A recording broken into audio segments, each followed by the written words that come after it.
Much. Joining us from Capitol Hill is a top gun in the Republican caucus, Indiana's Mike Pence, who has also publicly attacked QE2, which we'll get to in a bit. Representative Pence, thanks for joining us. You bet. So you just heard the discussion that we had. In fact, we had Ken Conrad on last week who said, you know what, extension of the tax cuts for everybody done in the context of reform, true tax reform that lowers the rates for everybody. He kind of likes that idea. How do you feel about that?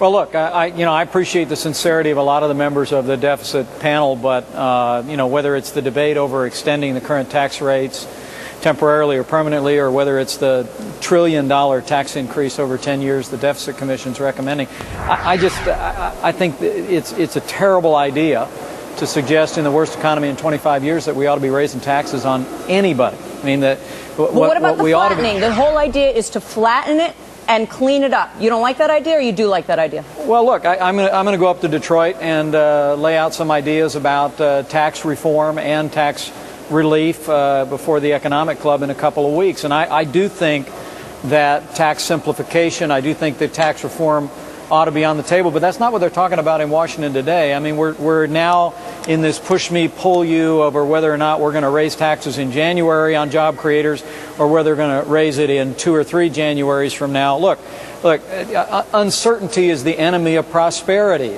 People that are watching Power Lunch all across the country, kind of monitoring it in the middle of a busy workday, are just saying, just tell me what my tax environment is going to be, not for 12 months, for 24 months, for 36 months. Okay. Tell me what the rules are in the game, and I'll make some long-term decisions, and that's what's going to create jobs, create opportunity. What's your position in principle, Congressman, about tax subsidies like the mortgage interest deduction? Good idea, bad idea? Well, look, I'm not an economist. I play one on TV occasionally. So do we. Look, I think here's all I know about economics. What you tax, you get less of. What you subsidize, you get more of. And if you want to use the tax code to encourage home ownership, to encourage savings and investment, I have no problem with that. But I do believe, and I'll try and make this case in Detroit in a couple of weeks. I do believe that a flatter, more straightforward, more predictable system would encourage growth and prosperity and really release the inherent energy of this economy more than anything else. Congressman, though, if I could go back to the mortgage tax deduction that Tyler just mentioned, there are a lot of proposals that are being bandied about out there, one of which is to lower that level to $500,000 or to gradually phase out completely the mortgage tax deduction. Which of those two, if you were presented with them, would you be in favor of? Well, I wouldn't want to say. Yeah, I wouldn't want to say right now. I just think, as I said, we've been spending a little bit of time trying to develop some tax reform and relief proposals of our own, and I'll unveil those at the Detroit Economic Club in a couple of weeks.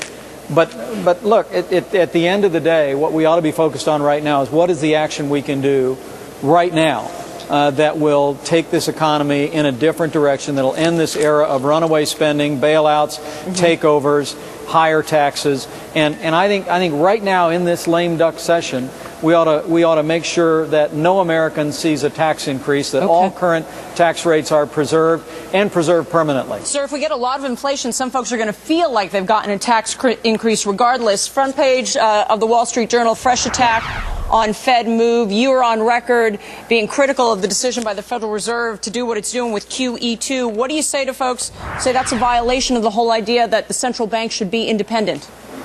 Well, look, I've got a First Amendment. I'm a member of Congress. I appreciate the independence of the Fed. But I think it might be time for us to reconsider the dual mandate of the Fed. I mean, that was established in 1977. I think we ought to get the Fed basically back in the business of focusing on price stability and preventing inflation, and not in also this dual mandate of full employment for the country. I think it's creating confusion here. As I said in the Journal this morning, printing money is no substitute for sound fiscal policy.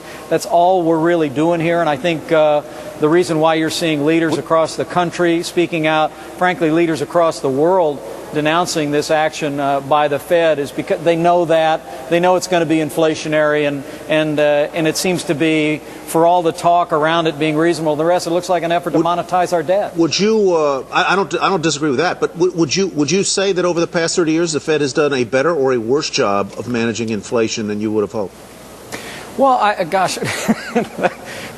I mean, I remember inflation in 1977, I Congressman. I remember inflation in 1977 being a heck of a lot higher than it is today. Well, no, that's exactly right. I think there have been periods where it's done better than other periods, and that's fine. I'm just saying we ought to get the Fed back on that individual mandate of price stability and controlling inflation in the money supply, as opposed to also having a dual mandate of full employment. I mean, this whole QE2 business is being sold as an effort to expand the availability of credit, which will expand employment and start to bring down that recalcitrant, nearly 10% unemployment rate nationwide.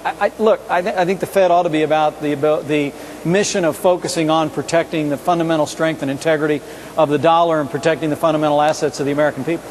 Representative Pence, thanks for your time today. We appreciate it. Thank you. And up next.